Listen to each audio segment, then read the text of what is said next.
All right, so it's the very next day. Pulled the intake back off here so we can get all the tranny bolts and undo what we have to undo there. Riley is working on the last torque converter bolt. Yeah, it's all done. We got the exhaust off, which is a pain because we use these damn muffler clamps, which I don't know why we use them in the first place, but I think because they came with the exhaust kit. Yeah, came with a big bag of them. Yeah, so this year we're going to switch over to V-bands on the exhaust because it's it dents up the tube and it squishes around the collector, and it's a pain in the ass to wiggle off. Might have caused some leaks too. And we tried to use silicone. Yeah, so V-bands are going to seal up better. Obviously, that's right close to the wideband on the collectors, so if you're getting false readings, it's pretty hard to tune around that. If that's in fact what it was doing, we don't know. So what do we got to do left? We got the transmission fluid lines, cooler lines, Last bolts, and then cross member. we got a couple electrical connectors on the transmission, and we'll get it on the jack, I think. Yeah. All right.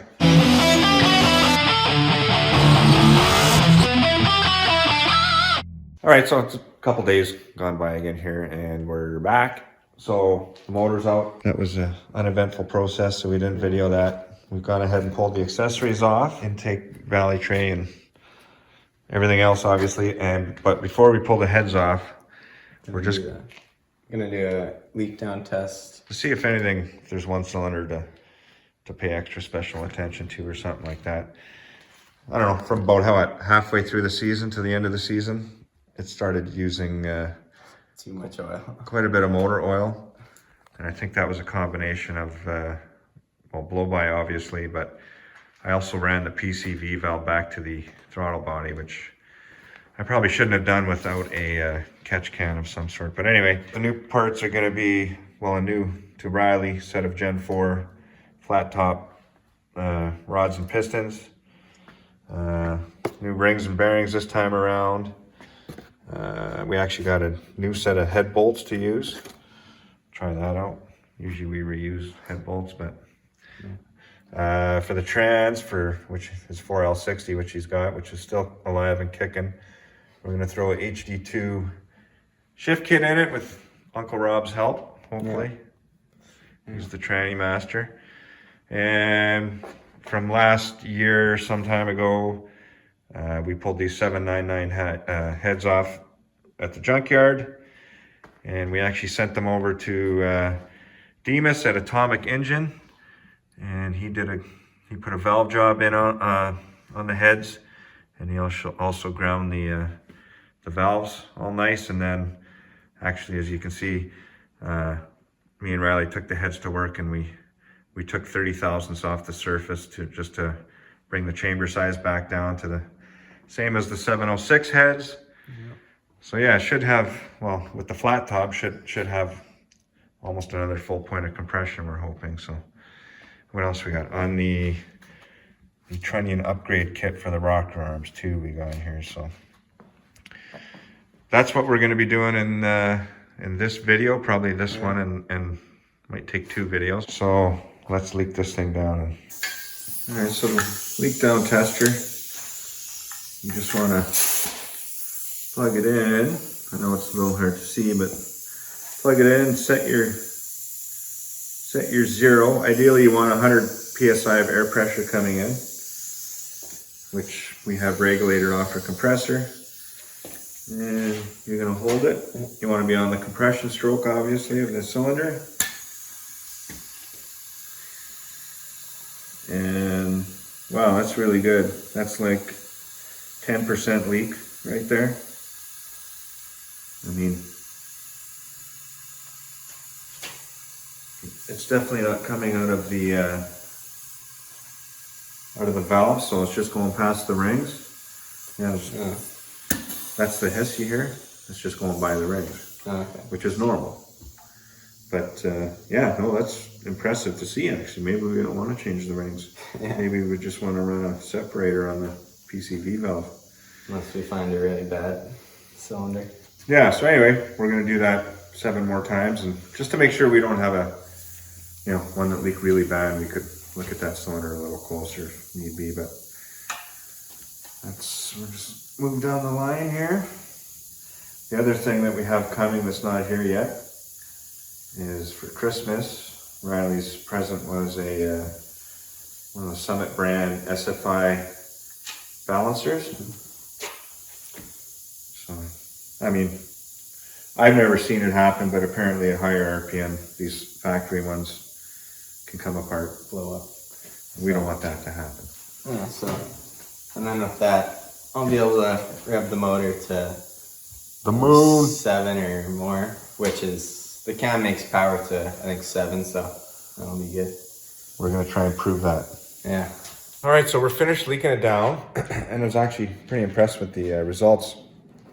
All except 2 cylinders were like 8 to 12%, and then there was another one that was at 20%, and another one that was at 25%. So, considering that's a 3-finger hone job with the original rings in it still, and we just did the old garage valve job on the we lapped the valves back in. So, but yeah, no, all the leak was past the rings. You could hear it. There was nothing past the valve. So we're gonna keep we're gonna pull this balancer off now and pull the heads off. Let's do it. All right, so we borrowed Rob's trusty 3-jaw Chrysler LS1 style balancer puller. Get that off. Hold on. So as it starts coming, you're gonna want to grab it. You're gonna want to grab it here because otherwise it'll fall on your toe. You do want to reverse with it, right? Nope, forward. Forward? Yeah. Really? Oh, this pushes the pin. That's right. Okay.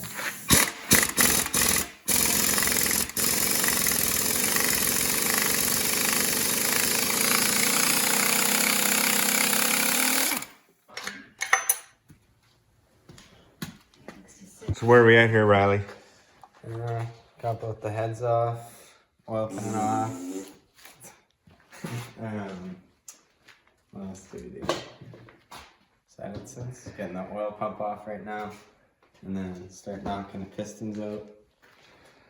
Yeah. Whoop. Can't go too far. So that one's going well so far. Okay. Yeah. Let's get that pump off, and we'll get the pistons and rods out. Yep. And don't spill any more coolant on the floor. Hopefully. All right, so moving right along here, what we're doing now is we're pulling the springs and retainers, locks, etc., out of his 706 heads. I did one already. We're going to move on to this one because all this valve spring hardware is only a year old, so we're going to transfer that. The only thing we need for the heads is a set of valve seals. And we're going to swing back by Atomic Machine this week and get a set of those. And then we can assemble his new heads with all the valve train. But in the meantime, we're going to soak these dirty we're going to get the rings off of these pistons, soak them in solvent, and scrub them up. And we'll measure the skirts up. Hopefully everything's in spec. Get those cleaned up, and then move on to, we'll check the ring gap. Our hone, we got a ball hone. Yeah. It should be here Tuesday or Wednesday. So we'll give the block a deglaze, and then we can start the assembly. Yeah. All right, let's get these rings off. All right, so a couple days after soaking in the old Clark parts washer there, we got the, I did 4 and Riley kind of did 4. These are pretty much cleaned up pretty good now. Trickiest part is scraping all the carbon out of the ring grooves. So the next thing was to measure the skirt diameter. I went ahead and measured them all, but I'll just show you what I did there. Just use a micrometer, but basically they all measure pretty much what we're looking at here, 3.777 to 3.776 on the top and bottom of the skirt. So, I mean, I'm sure most of you guys have seen how a micrometer is used. But yeah, you want to measure it on the widest part of the skirt. Yeah, 3.7765. And then just down here a little bit, 3.777. So I think the biggest one we had was, well, that had no collapse, but anyway, basically they all show about 1 thou collapsed on the skirt. Measured the installed height of one intake valve and one exhaust valve. The spring wants 1.8 inches,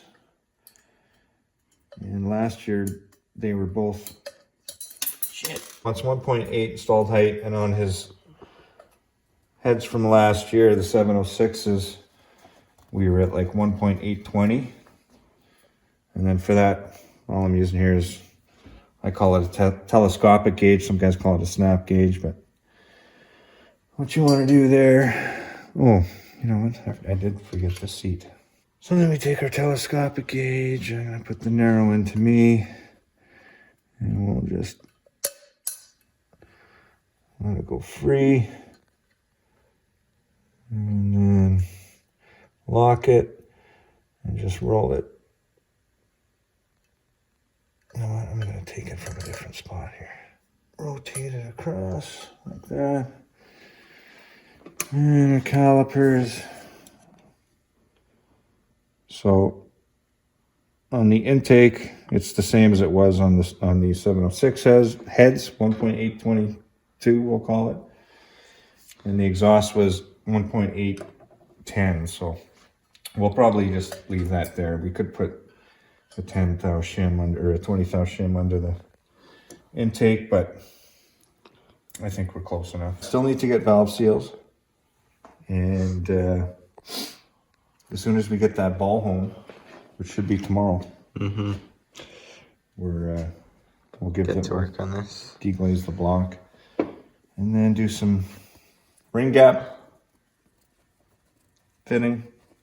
Yeah. And then, well, we got to pull the crank out. And the cam, yeah. And we're gonna leave the cam bearings. They were new last year, and then we got new crank and rod bearings. So yeah, okay, we'll keep going tomorrow. Yep, sounds good.